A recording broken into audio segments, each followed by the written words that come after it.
I am a 27 years old female, used to be an escort from 18 until I was 23.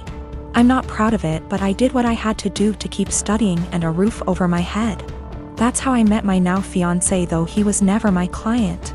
We began to date when I was 25, and 3 or 4 months after that his brother-in-law exposed me.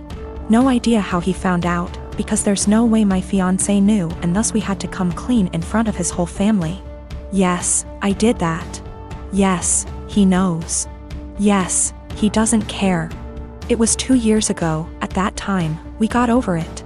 After that there was a span of 3 to 4 months in where my mother-in-law and some of my fiancé's aunts and cousin police their husband when I was around. It was really weird tbh, because this dudes were like 40 to 60 years old and I wasn't that desperate. So my fiancé shut their bullshit hard, and even when his family still gives me the side eye from time to time, we thought it was behind us. He proposed last year, and 5 months ago we found out that I was pregnant. We were really happy about it, and we told his family as soon as we knew. His sisters and young brother were happy for us. But his mom took me aside and begged me to be honest with her and asked if this was really my fiancé's child. I was taken aback, but I just rolled my eyes and said yes. She gave me some shitty speech about how she only wanted to make sure, and that she was happy to be a grandmother.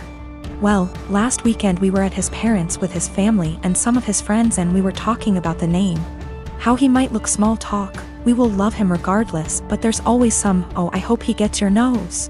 MH, I like your eyes, I hope he gets them comments. And my father-in-law said that he and his children have a birthmark in the inner tight, and that even his grandchildren, one of my SIL's kids, got them, so our baby might too. And then he said, but how can we know from who he got it?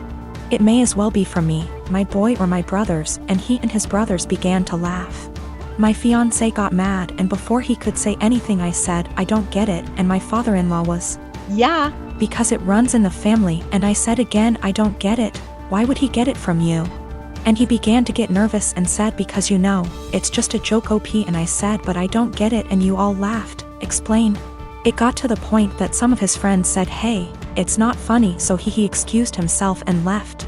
Later my fiancé's brother-in-law came to me and said that I was wrong for embarrassing him like that in his own house, and that I knew what the joke was about and of my past. I shouldn't be surprised. Now they're all demanding that I apologize to my FIL. I am a 17 years old female, and I still live with my mom, my stepdad, and my 2 half-siblings, 5 and 7 year. My dad died when I was 5, driving me to the hospital. Mom didn't want to pay for an ambulance. He died in the crash, and my leg and spine got busted up in a way that has left me needing a cane pretty much ever since. My stepdad's always been a little distant with me. He likes to make jokes about how I'm an early blooming black widow. I think he gets that from my mom, who blames me for my dad's death. I do too, it is my fault after all, so I don't push back on it. Anyway, the point is that with the current situation, my parents are always looking for ways to get my half-siblings active and doing things without leaving the house, and have recently settled on scavenger hunts. I have no problem with this, honestly. I wish they'd stop hiding stuff in my underwear drawer, but it's a 5-year-old and a 7-year-old, so that's not the worst. My problem though is that they keep taking my cane when I'm not looking. I tend to get lost in my homework and my writing hobby and zone out, and having it be one of the items that my half-siblings have to find. When I complain to my stepdad, he's a SAHD, so is usually the one running these things.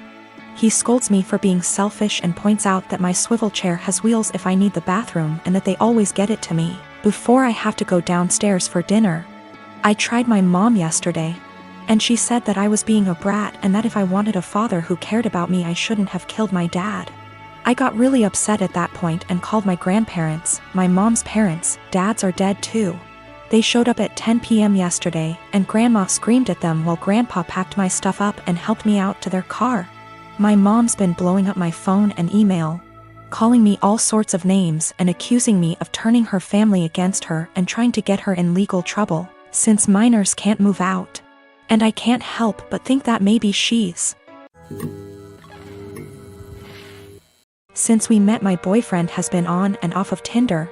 I've been very clear that it hurts me, but he always defended it as just him wanting an ego boost. A few months ago we had a major argument about it where I threatened to leave, and I honestly thought that was going to be the end of it. Pretty naive, really. Also, I should note his ex before me left him for this very reason. I feel like an idiot for thinking he'd ever change. Today I woke up and realized he'd been using my phone and his email was logged in. I noticed he'd gotten an email from an app called Hinge. Just to give you an idea of the kind of app this is, the description read: the app that was designed to be deleted. Great. My stomach instantly dropped. I logged into it with his phone number, and he's put up profile pictures of him that I've taken when we've been on days out together. In his description he's got things like, "We'll get along if you like Chinese and have a dog. If you're silly and comfortable and overshare." He's also put in as a strict preference that he wants to be matched with Hindus/Muslims only. I'm white British. I knew something was going on yesterday but wasn't sure what. He was acting differently and it was making me so anxious. He had the nerve to tell me that I must just be hormonal? I think the worst part about it is his reaction to all of this. He heard me crying, acted concerned, and then saw me with his phone. At which point he just took it from me and went back to bed. That was about an hour ago, and the only interaction I've had with him since was him asking me to open the bathroom door. Not to see if I was okay, but because he needed to pee.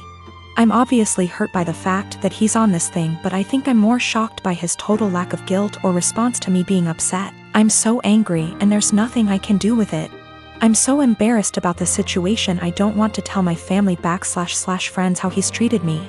And I can't even talk to him about it because he's refusing to address anything's wrong. He's still in bed. I don't know what to do. He's brought my self-esteem down so much that I feel like I can't be without him, but I know I can't stay in this situation. Should I even bother trying to talk to him, or should I just leave?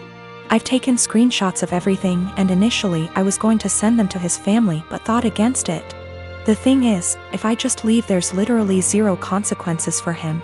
He gets what he wants. He gets the freedom to go on random dates with no guilt. It just seems so unfair that I'm the one left heartbroken and he gets to party up. I got myself and my stuff together, packed it in my car and left. It felt impossible. There was a lot of stuff and I was a wreck, but I managed it in the end. Throughout the whole time, he was just in bed pretending to sleep, which made me angry more than anything. I felt like he couldn't care less. We've been living together for 2 years, but fortunately, in September I decided to get my own student apartment. Obviously, I knew then that things weren't going well, and thank God I made that decision because now I have a place to stay. Whilst I was sat on the driveway in my car ready to leave, I got a text from him saying, "I'm not going to insult you by asking you to stay or to come back, but could you please leave the keys to the house?" I had already left them, but that last dig at me made me so mad and hurt. No apology, no goodbye. Just leave the keys. I guess that's my closure. I'm sad that this shit show of a relationship has come to an end, angry that it happened the way it did, but funnily enough, I'm relieved. I can do what I want now and get on top of my self-esteem issues. I'm driving down to see my mom and the rest of the family tomorrow. I haven't seen them since Christmas and I absolutely cannot wait. The anger's still there, but I'm just going to get on with things. I absolutely cannot waste any more energy on that guy. I was dating my boyfriend for 2 years. We didn't live together but lived on the same street and I was always over at his place. We each had kids from a previous relationship, so I wanted to take the whole living together thing slowly. But we were together all the time and I just maintained my own residence. He commuted for work, and I knew his department got a new secretary. She was younger and married and had recently had a baby. I knew they were work buddies and I even bought a birthday gift for him to give to her. After about a year, she moved to another state. My boyfriend and I decided to move in together and we lived together for a year when I found out that he and that secretary had some type of non-physical but still romantic relationship while they were working together. And that is why she ended up leaving, because they both realized it was not appropriate. I stumbled on old emails between them that were strange. Calling each other pet names. He was calling her baby and sweetie in work emails. Telling each other that they couldn't wait to see each other at work. Meeting up in the cafeteria for coffee every day. He told her he loved her. She lamented that she couldn't stop thinking about him while at home. They had little quarrels. I also realized that he was still Facebook friends with her. We talked a lot about this, and he said he was just so unhappy at work at the time and unhappy with our relationship, because we didn't live together, that he was vulnerable to attention from a beautiful woman. He said it never became physical, but they were very emotionally entangled at the time for many months. I had no idea at all. He said together they decided the best thing was for her to accept another job offer, which he helped her get. He's very remorseful sometimes. Other times he will tell me that it's partially my fault because I rarely stayed over. I was doing everything for him to help him out because I knew how busy he was and how stressful life was for him back then. He will also try to tell me I was too cold. I've tried to move past this. I told him he needed to delete her from Facebook, and he did. It's been over a year since I found out, but I still feel so much hurt and anger if I think about it, or if something triggers me. Even something as stupid as a movie where the man is hooking up with his secretary. It's been over a year of anger, fighting, hurt and drama. The man I thought I was with is not the guy who would speak to his married secretary like that. Should I just give up? I'm tired of feeling this way.